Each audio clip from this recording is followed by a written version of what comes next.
Nearly 40,000 Americans were killed by firearms in 2017, according to the Centers for Disease Control and Prevention. It is the highest rate of gun deaths recorded in nearly half a century, and a figure that has risen by more than 10,000 people since the turn of the century. According to the nonprofit Gun Violence Archive, there have already been more than 1,000 gun-related deaths in the first month of 2019. Yet there has been little meaningful legislative action to address this issue. While the U.S. Supreme Court is now set to hear its first gun rights case in nearly a decade, with its decision to take up a suit challenging New York City's laws related to firearm transport. Joining us now, longtime musician Michael Franti, who is using his talents and his fan base to raise awareness.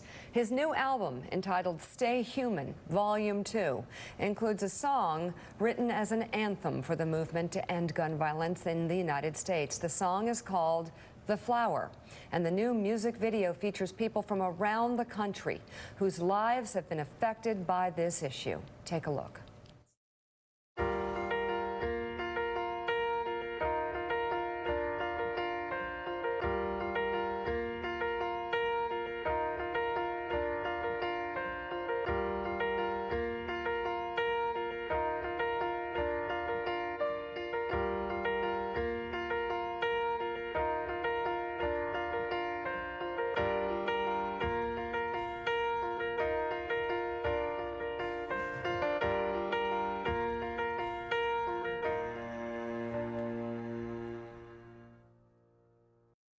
We could be the healing when you're feeling all alone.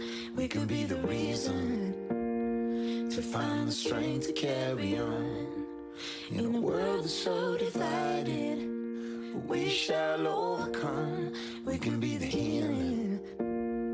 We can be the flower in the gun. We can be the healing. We could be the flower in the gun.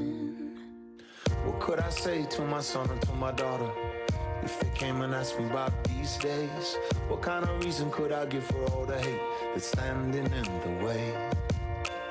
Wish I could tell them that nobody's gonna judge them, and every stranger on the block is gonna love them. No bully in the world could ever hurt them, but I can't say that today. No, no one could ever take your pride from you. Speak your truth and let your spirit fly, 'cause we could be the healing when you're feeling all alone. We could be the reason to find the strength to carry on. In a world so divided, we shall overcome. We could be the healing. We could be the flower in the gun. We could be the healing.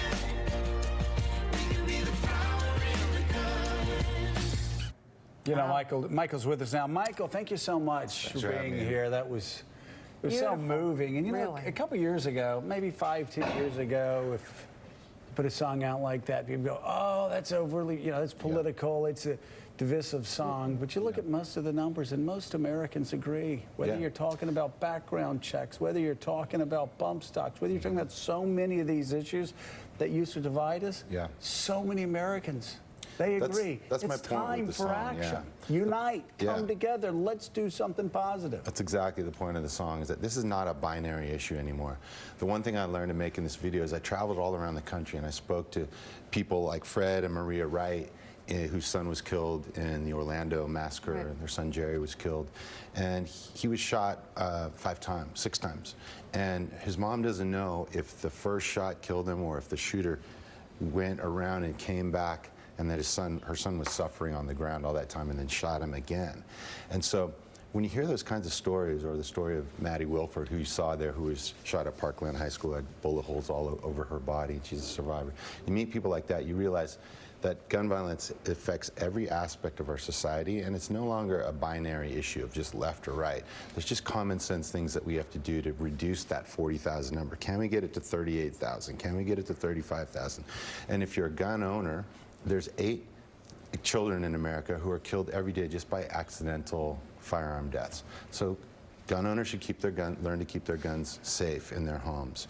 And if you're someone who is in a neighborhood where there's street violence, like Everett Johnson, who's also in the video, he served 25 years in prison and now is out working back in his community to end gun violence in his community. So every community is affected by it differently, and we all have to raise our voices and be part of the healing. And that's really why I want people to see the videos, because I believe that every single American has a role to play in the healing that is necessary. What a powerful video. And you wonder what it's going to take. I mean, talk about a crisis. When we look at some of the made-up crises that are being sold to the American people. If 39,773 people were killed at the border every year, would it be a national crisis? If 39,773 people were killed every year by terrorism in America, would it be considered a national crisis? And it is, and we have to look at it that way and begin to move beyond the binary partisan politics and say, what can each of us do in our And Michael, this is personal for you too. I mean, you talked about your own story, your own household, what you and your wife discovered in your son's room. So I live in a neighborhood, Hunters Point, where there's a lot of youth gun violence. And one day we came back home and a bullet had come through my teenage son's bedroom wall, went through his room, went through another wall, and ended up in our living room. And so that was like a real wake-up call for us personally to realize that, and this, but for the grace of God, go any of us, at any time. And so we put out this song to really serve as an anthem, and we want people to go and watch the video and share it with their friends. The first week of February is known as Gun Violence Survivors Week. And the reason it is because that's the time of year when America surpasses all other developed nations in the amount of gun deaths that we have per capita.